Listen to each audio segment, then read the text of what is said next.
Göy bahçalar arasında koşa gezdik, akşama can yorulmazdık, incimezdik.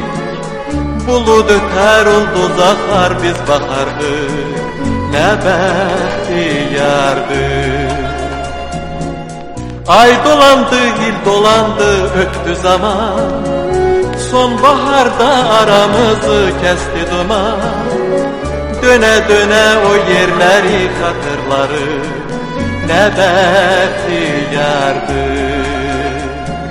Ey alovlu günlerim, kalbimde yurt salan sevincim kederim. Ah neleri neleri taptım yitirdim.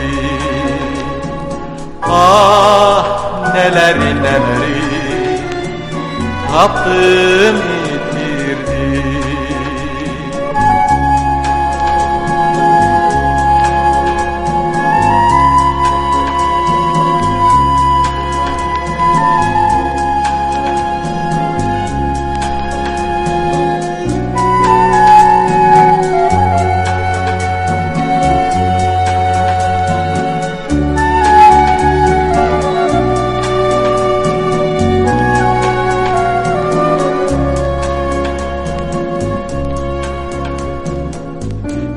Nereden o günlerim düşür ya da şevet eller zaman zaman ağarsa da, o yerleri hatırlarım hatırları, ne bahtiyardı.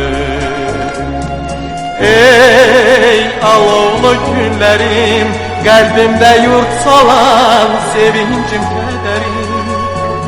Ah neleri neleri taptım yitirdim.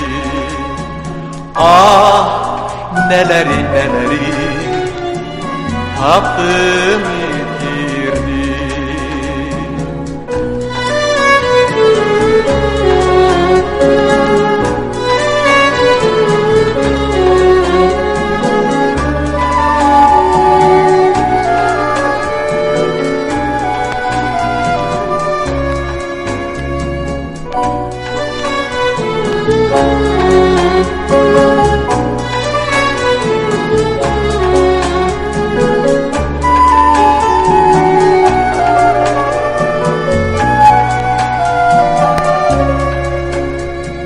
Ey alovlu günlerim, kalbimde yurt salan sevincim kederim.